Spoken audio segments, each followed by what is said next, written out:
Hello everyone, आप सबका edu Gurukul पर स्वागत है। आज का जो हमारा टॉपिक है that is the terrorism and the organised crime.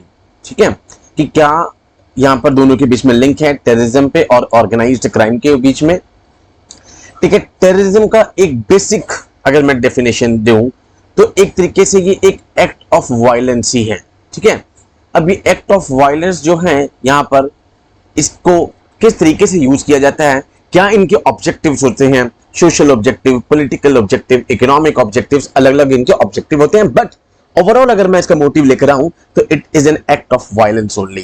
ठीक है, तो इसकी डेफिनेशन जो है सेक्रेटरी जनरल यूएन ने 2005 में यहां पर जिसकी एक फ्रांस ने एक्सेप्ट भी की थी, उसकी एक डेफिनेशन दी थी। इसको आप एज इट इज पेपर में कोट भी कर सकते हैं कि terrorism is any act meant to injure or kill the civilians को किल करने के लिए कोई भी एक एक्ट है, and the non combatant in order to intimidate a population, एक पर्टिकुलर पॉपुलेशन को डराने के लिए, गवर्नमेंट को डराने के लिए, और an organisation and incite them to commit an act against the perpetrators और on the contrary stop them from doing so. ये एक डेफिनेशन है। अगर आप यहां पर इसको पेपर में आ जाता है क्वेश्चन कोई भी टेररिज्म से रिलेटेड, तो आप इसको एज इट इज कोट कर सकते हैं। सो बेसिकली ये डेफिनेशन जो है सेक्रेटरी जनरल ऑफ यूएन ने 2005 में प्रपोज की थी, जिसको लेटर ऑन फ्रांस ने एक्सेप्ट किया था। नाउ अब हम स्टार्ट होते हैं। टेररिज्म की बहुत सारे टाइप्स भी होते हैं, उससे पहले हम उसे पढ़ लेते हैं कि क्या क्या चीजें हैं। Terrorism as an offence does not figure in the Indian penal code. Indian penal code जो 1860 है, यहां पर कहीं पर भी फिगर आउट नहीं है। टाइम टू टाइम हम देखते हैं कि यहां पर डेफिनेशन चेंज होती हैं। फॉर एग्जांपल अभी एनआईए के पास आप देखते हैं कि सुप्रीम पावर है यहां पर, जिसमें वो यूएपीए यहां पर, जो कि अभी हम इसमें पढ़ेंगे, अनलॉफुल एक्टिविटीज प्रिवेंशन एक्ट, यहां पर एक इंडिविजुअल को भी यहां पर एक टेररिस्ट घोषित कर सकते हैं। पहले क्या था, एक ऑर्गेनाइजेशन को ही कर सकते थे आप, जैसे मोहम्मद, एलएटी, पीएफआई एग्जांपल के लिए, बट आप किसी इंडिविजुअल एक्ट को भी यहां पर टेररिस्ट घोषित कर सकते हैं। तो इंडिया यहां पर सबसे पहला एक स्पेशल लॉ लेकर आता है to define terrorism was terrorism and disruptive act 1987। ठीक है, उसके बाद पूटा आता है, वो भी रिपील हो जाता है। एंड पूटा के बाद हम देखते हैं कि अभी UAPA unlawful activities prevention act आता है, जिसमें यहां पर टेररिस्ट एक्ट की डेफिनेशन को इंक्लूड किया जाता है। क्लियर?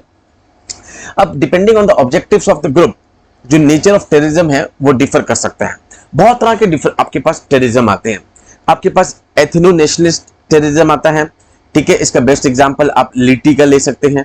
डन, श्रीलंका वाला पार्ट जो है आपके पास। देन रिलीजियस टेररिज्म सबसे बड़ी प्रॉब्लम है, इसको डील करने के लिए तो यहाँ पर बहुत मुश्किल से यहाँ पर सरकार के पास इस चीज को संभाल पाती है, बिकॉज रिलीजन, कास्ट, आप देखते हैं इस पर सबसे ज्यादा यहाँ पर कम्युनल वायलेंस होता है। लेफ्ट विंग टेररिज्म है हमारे पास, ठीक है, वहां पे। देन राइट विंग टेररिज्म है, जो स्टेटस को, जो कंजर्वेशन ऑफ द कल्चर्स उस पे चल रहे हैं। स्टेट स्पॉन्सर्ड टेररिज्म है। स्टेट स्पॉन्सर्ड टेररिज्म अगर हम बात करें, जब हम यहां पर एक्सटर्नल स्टेट एक्टर्स और नॉन स्टेट एक्टर्स की बात करेंगे, तो हम देखेंगे कि यहां पर क्या है कि जैसे पाकिस्तान है, आईएसआई को यहां पर सपोर्ट कर रहा है। देन उसके बाद यहां पे साइबर टेररिज्म है, अर्बन टेररिज्म है। साइबर टेररिज्म सबसे बड़ी प्रॉब्लम जो एट प्रेजेंट बनी हुई है यहाँ पर गवर्नमेंट के सामने। ठीक है, ये कुछ मेजर टाइप्स हैं यहाँ पर जो कि टेररिस्ट अटैक्स यहाँ पे यूज करते हैं। नाउ अब हम एक एक करके इनको डिस्कस करते हैं कि यहाँ पर कौन कौन सी चीजें हैं। नंबर 1 अगर मैं बात करूं तो एथनो नेशनलिस्ट टेररिज्म की बात होती है। ठीक है, ये टेररिज्म जो कि एक सेपरेटिस्ट एस्पिरेशन से यहाँ पर मोटिवेटेड है।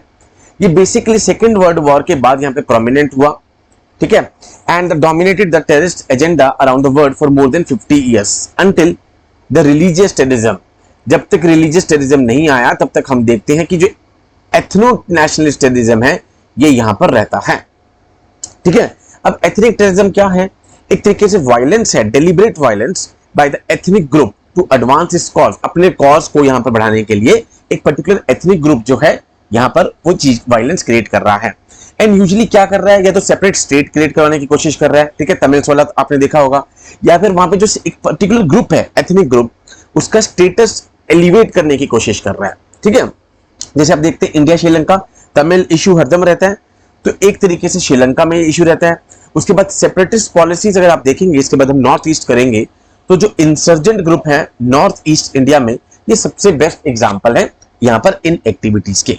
सो this is the first type of this is the terrorism, that is ethno nationalist terrorism. अब हमारे पास बात आती है रिलीजियस टेररिज्म की, ठीक है। ये तो सबसे ज्यादा प्रॉब्लम है, एथनो के बाद नेक्स्ट लेवल पे रिलीजियस टेररिज्म ही है एट प्रेजेंट, ठीक है। ये सारी चीजें मोटिवेटेड हैं बाय द रिलीजियस इंपेरेटिव्स, ठीक है। अब इसमें जितने भी प्रैक्टिशनर्स हैं जो इसमें इन्वॉल्व हैं, they are motivated either in whole, या तो पूरे के पूरे, या फिर part of religious imperatives, consider violence as a divine duty. उनको लगता है कि जो वायलेंस है एक तरीके से एक डिवाइन ड्यूटी है to achieve their goals, so by this they create violence. And वो डिफरेंट तरीके से अपने आप को लेजिटिमाइज करने की कोशिश करते हैं, जस्टिफिकेशन देने की कोशिश करते हैं as compare to the other terrorist groups, and through this वो अपने आप को यहां पर डिफरेंट करते हैं थ्रू द अदर्स वन।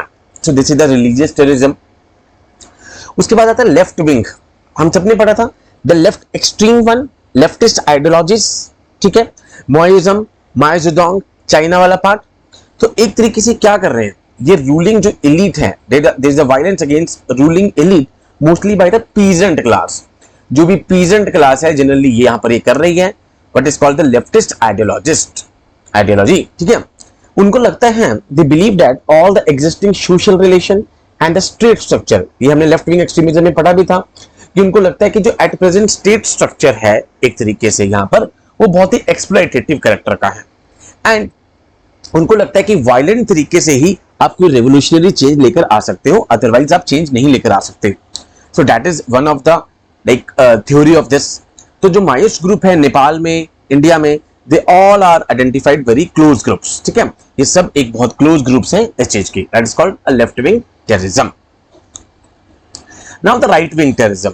अब राइट विंग टेररिज्म वो है जो कि स्टेटस को या फिर सम पास्ट सिचुएशन जो उनको लगता है कि they feel they should have been conserved, ठीक है। राइट विंग अप्रोच, जैसे कई बार बीजेपी को बोल देते हैं यहां पर टेररिज्म से नहीं, right wing party, left wing party, neutral central party, ठीक है। तो ये क्या कर रहे हैं, जितने भी ग्रुप्स हैं, दे assume the racist character, ethnic character too, and they force the government to acquire a territory or to intervene to protect the right of oppressed minority in a neighboring country। यहां पर ये intervene करने की कोशिश करते हैं यहां पर, सो दैट जो ऑप्रेस्ड माइनॉरिटी है यहां पर नेबरिंग कंट्री में, उनको प्रोटेक्ट करने के लिए। This is called right wing terrorism. उसके बाद हमारे पास सबसे इंपॉर्टेंट आता है नार्को टेररिज्म। ये सब तो आप बिल्कुल लगातार न्यूज में रहता है। एक तरीके से यहां पर इसको कनाडा की सिक्योरिटी इंटेलिजेंस ने यहां पर डिफाइन करने की कोशिश करी, the attempt by the narcotics traffickers to influence the policy of government by threat or use by violence. जो नार्कोटिक्स के ट्रैफिक हैं, ड्रग ट्रैफिकिंग हो गया, हमने पढ़ा था पाकिस्तान बॉर्डर, नेपाल बॉर्डर, जितने भी पोरस बॉर्डर्स हैं, सबसे प्रॉब्लम क्या है, ड्रग चीज की है यहां पर। तो एक तरीके से एक तरीका है फंडिंग का, ठीक है। यहां पे now as the term suggest it combines two criminal activities, drug trafficking and the terrorist violence, ठीक है। टेररिस्ट वायलेंस को और ड्रग ट्रैफिकिंग को एक तरीके से ये रोक रहा है ये टर्म जो है, and they are mainly motivated by economic reasons. आपने देखा होगा कि जो ऑर्गेनाइजेशंस हैं, पाकिस्तान हो गया, बेसिकली वहां से क्या आता था, पैसा, पैसे से क्या करते थे, ड्रग ट्रैफिकिंग चल रहे थे, वेपन्स आ रहे थे, उसके थ्रू यहां पर वो टेररिज्म फैला रहे थे। बट हमने देखा कि जैसे डीमोनेटाइजेशन होती है, एंड जब उसके बाद आप देखते हैं रिसेंटली 2000 के नोट्स को भी यहां पर गवर्नमेंट ने रिस्ट्रिक्शंस लगाई हैं। इससे पहले तो लीगल टेंडर भी तोड़ दिया था, 500 का 1000 का लीगल टेंडर भी तोड़ दिया था। लीगल टेंडर मींस इसके बाद वो ट्रांजैक्शंस में नहीं रहेगा। तो हम देखते हैं जितनी भी टेरर फंडिंग थी वो एकदम से कम हो गई थी। तो बेसिकली पाकिस्तान जो क्या करती है, ये टेररिस्ट ग्रुप्स जो हैं, जो कि जिसको पाकिस्तान सपोर्ट कर रही है, ISI हो गई, ये सब ड्रग ट्रैफिकिंग जो जितना भी LOC का पार्ट है, यहाँ पर कश्मीर हो गया, कश्मीर वैली होगी दूसरे पार्ट, वहां पर इस ड्रग ट्रैफिकिंग को यहां पर प्रमोट करती हैं। This is called a drug, this is narco terrorism. अब कौन कौन से तरीके हैं, मीन्स कौन कौन से हैं टेररिज्म के लिए, ठीक है। नंबर 1 पे अगर आपसे बात कर दूं तो हो गया एनवायरमेंटल टेररिज्म। बेसिकली क्या है यहाँ पर, that is during the Gulf War 91 में, जब सद्दाम हुसैन ने यहाँ पर they order the detonation of more than 1000 oil wells को डेटोनेट किया, तो जिसके कारण आप देखते हैं कि वहां पे प्रॉब्लम होती है। That's called environmental terrorism. एक तरीका है यहाँ पर, एनवायरमेंट पूरा का पूरा खराब कर दिया, पॉल्यूटेड कर दिया वहां पर आपने, ठीक है। वेपन्स ऑफ मास डिस्ट्रक्शन, ठीक है, nuclear weapons, biological weapons, cyber terrorism, suicide terrorism. Suicide terrorism आप सबने बहुत सुना होगा, जम्मू कश्मीर में यहाँ पर फिदायन वाला केस, ठीक है। क्या कर रहे हैं कि कभी बच्चे के साथ में बम बांध दिया, जब अगर आपको लग रहा है तो कई बार टिफिन बॉक्स के अंदर आ गया, ठीक है। डिफरेंट टेक्निक्स यूज कर रहे हैं। सुसाइड टेररिज्म हो गया, ये साइबर टेररिज्म हो गया, न्यूक्लियर वेपन्स हो गया, ये सब तरीके हैं यहाँ पर मीन्स ऑफ टेररिज्म। अब टेररिज्म को दो कैटेगरीज में क्लासिफाइड किया जा सकता है, terrorism by the external state actors and terrorism by the non state actors, ठीक है। ये दो अलग अलग तरीके आपके पास आ जाते हैं। नो, अगर मैं स्टेट एक्टर्स की बात करूं यहां पे, ठीक है, स्टेट एक्टर्स मींस जहां पे स्टेट जो भी गवर्नमेंट है यहां पर वो बैड कर रही है, ठीक है, सोवरेन जो भी होगा दिस वो कर रहा है। फॉर एग्जांपल हमें पाकिस्तान से है, चाइना है, बांग्लादेश है, इन सब से, ठीक है। उसके अलावा दूसरे जो चीज है एक्सटर्नल स्टेट स्पॉन्सर्ड, जहां पर जिनको कोई मतलब नहीं है, जो कि होली और यहां पर partially independent of the state organisations, यहां पर वो कौन से आ गए, नॉन स्टेट आ गए आपके पास, ठीक है। फॉर एग्जांपल अगर आप कश्मीर में देखेंगे तो कश्मीर में बेसिकली टेररिज्म कहां पे, पाकिस्तान और आईएसआई का इन्फ्लुएंस है, ठीक है। उसके बाद अगर आप हिंटरलैंड, लैंड के अंदर, तो हिंटरलैंड यहां पे इंटरनल उसमें देखेंगे तो सिमी, इंडियन मुजाहिदीन, ये सारे के सारे ग्रुप्स हैं यहां पे। So Pakistan which is an external state actor is challenging the India's internal security as well as the indirectly, भाई डायरेक्टली भी एक तो वो कर रहे हैं एंड इनडायरेक्टली भी पाकिस्तान आप देखते हैं कि यहां पर इंडिया की इंटरनल सिक्योरिटी को यहां पर डिस्ट्रॉय करने की कोशिश लगातार कर रहा है। तो हमने देखा कि time and again aspersions have been cast on the rule of Bangladesh and Myanmar as external state actors regarding terrorism in the northeast। भाई नॉर्थ ईस्ट में टेररिज्म को यहाँ पर कई बार आप देखते हैं बांग्लादेश एंड द म्यांमार, ठीक है। रोहिंग्या मुस्लिम्स वाला पार्ट आपने पढ़ लिया, बांग्लादेश से आपने देख लिया कि मुस्लिम्स इलीगल इमिग्रेशन, तो हम देखते हैं कि यहाँ पर ये किस तरीके से टेररिज्म को प्रमोट करवा रहे हैं। Okay, now non state actors, अगर मैंने आपको समझाया कि वो वाली टेररिज्म का एक्ट जो कि इंडिविजुअल और the group which is not associated with any government, जो कि किसी गवर्नमेंट से रिलेटेड नहीं है, that is the called the non state actors one, जिसके डायरेक्टली यहाँ पे देयर इज नो डायरेक्ट और indirect link with any government, ठीक है। यहाँ पर कोई भी लिंक नहीं है। फॉर एग्जांपल जैसे नेक्सलिस्ट हो गए, रेड कॉरिडोर्स पूरा का पूरा, लिटी ग्रुप था श्रीलंका में, ठीक है, ये हो गया प्रभाकन, ठीक है। नॉर्थ ईस्ट के एक्सट्रीमिस्ट हो गए, ये सब क्या है, दीज आर द ग्रुप, ठीक है। सो मेनी इंपॉर्टेंट ग्रुप्स जैसे लश्कर तैयबा, इंडियन मुजाहिदीन, ये सब क्या है, नॉन स्टेट एक्टर्स हैं यहां पर। बट इनको पीछे से अगर हम बात करें तो पाकिस्तान लगातार सपोर्ट कर रही है, क्लियर, ये आप सबको पता है, पाकिस्तान बैड कर रही है उसको, ठीक है। तो जितने भी अब नॉन स्टेट एक्टर्स हैं, एक तरीके से ये employment of a proxy element है। प्रॉक्सी वॉर हरदम शुरू से पाकिस्तान का यहाँ पर फंडा रहा है कि प्रॉक्सी तरीके से यहाँ पर इंडिया के ऊपर अटैक करना है, क्वाइट ऑब्वियस है, ठीक है। एंड जो कि आप देखते हैं कि 370 जब से डी ऑपरेशनलाइज हुआ है तो तब से हम देख रहे हैं कि ये चीजें थोड़ी सी कम हुई हैं। उसके बाद हम देखते हैं कि हर क्लोज लिंक जो है हरदम आईएसआई और जो अदर ग्रुप्स है यहाँ पर, इन सबका हरदम लिंक रहा है। आपने 26/11 में देखा यहाँ पर, ठीक है, कोस्टल सिक्योरिटी को थ्रेट करने की कोशिश करी, इंडिया को डिस्टेबलाइज करने की कोशिश करी लगातार। बट कुछ टाइम से आप लगातार देख रहे हैं कि India Balakot strike, surgical attacks, Myanmar में सर्जिकल अटैक हुई, लगातार इन ग्रुप्स को लगातार डाउन करता जा रहा है। अब इनका क्या मोडस ऑपरेंडी रहता है, मोडस ऑपरेंडी मतलब कि क्या तरीका है इनका अटैक करने का, मोटो क्या रहता है इनका। शुरू से तो सपना रहा है ये और सपना ही रहेगा, to bleed India with 1000 cuts, ठीक है। ओके, ये सुन के तो बहुत हंसी भी आती है। To destabilise Indian economy through fake currency and other means, भाई फेक करेंसी बेच दी आपने ड्रग ट्रैफिकिंग कर दी आपने। अब आज क्या हो रहा है, लगातार ड्रोन्स अटैक हो रहे हैं, ड्रोन्स के थ्रू आपने ड्रग्स भेज दी, ठीक है। फेक करेंसी आप लगातार भेजते जा रहे हैं। बांग्लादेश बॉर्डर पे अगर आप देखते हैं तो कैटल्स की स्मगलिंग हो रही है प्रॉपर वहां पे बांग्लादेश बॉर्डर पे आप देखेंगे, ठीक है। उसके बाद पोरस बॉर्डर्स हो गए, आप देख रहे हैं, हमने किया था बॉर्डर वाले इशू में, तो इस तरीके से डिस्टेबलाइज कर रहे हैं। उसके बाद हम देख रहे हैं कि जितने भी आर्म्स और एक्सप्लोजिव हैं वो सारे के सारे इंडिया में पहुंचाना, ठीक है। Although terror funding post demonetisation बिल्कुल एंड हुआ, तो आप देखते हैं कि ये सारी चीजें थोड़ी सी कम हुई। उसके बाद जो एंटी गवर्नमेंट ग्रुप्स हैं इंडिया के अंदर काम कर रहे हैं, यहां पर उन सबको क्या करना, फाइनेंशियली, लॉजिस्टिक, मिलिट्री सपोर्ट पहुंचाना। फॉर एग्जांपल कुछ एनजीओ हैं, कई बार गवर्नमेंट बिल्कुल बैन करती है, जैसे अभी पीएफआई हो गया, जिनको बाहर से सपोर्ट मिल रहा है। खालिस्तान इशू आप देख सकते हैं, ठीक है, कि यहां पर पाकिस्तान पूरा सपोर्ट करने की कोशिश करता है। इसलिए आपने देखा था K2 का केस जब था, that is Kashmir and Khalistan, तो हम देखते हैं कि यहां पर राष्ट्रीय राइफल्स को बनाया जाता है दोनों प्रॉब्लम्स को सॉल्व करने के लिए। उसके बाद हम देखते हैं to spread and support Islamic fundamentalist activities, ठीक है। यहाँ पर इस तरीके की यहाँ पर जो अपनी फंडामेंटलिस्ट एक्टिविटीज है उन सबको स्प्रेड करते हैं, कोशिश करी जाती है यहाँ पे। उसके बाद देखते हैं कि इंडिया में कम्युनल वायलेंस को क्रिएट करने की कोशिश पूरी की जाती है। पोस्ट पार्टीशन सबसे बड़ी प्रॉब्लम ये रही है कम्युनल वायलेंस, जिसके कारण यहाँ पे इंडिया को डिवाइड कर दिया जाए एंड इंडिया को वीकन कर दिया जाए। It is a modus operandi of the ISI. अब टेररिज्म के अलग अलग टाइप्स हैं। जम्मू कश्मीर हमारा अलग से टॉपिक हमने एक करना है, लेफ्ट विंग एक्सट्रीमिज्म हम कर चुके हैं, आज हम हिंटरलैंड टेररिज्म को डिस्कस कर लेंगे। जम्मू कश्मीर मिलिटेंसी एक अलग से टॉपिक करना है, नॉर्थ ईस्ट इंसर्जेंसी एक अलग से टॉपिक करना है। Now hinterland terrorism is a terrorism that is spread all across the hinterland of the country, ठीक है, नाम से पता लग रहा है hinterland। such activities have been taking place without any specific reason, कोई रीजन नहीं है इसका यहाँ पर, एंड पूरे के पूरे वेल प्लान्ड होते हैं ये, ठीक है, इंडिया में। And after failing in the 2 wars against India, लगातार आपको पता है कि 1971 यहाँ पर वो तो बहुत ही ज्यादा एम्बेरेसिंग मोमेंट है उनके लिए जब वो साइन कर रहे हैं। तो हम देखते हैं उन्होंने इसका बदला लेना कहां पे चाहा कि अभी खालिस्तान मूवमेंट को वो कर दें पंजाब में।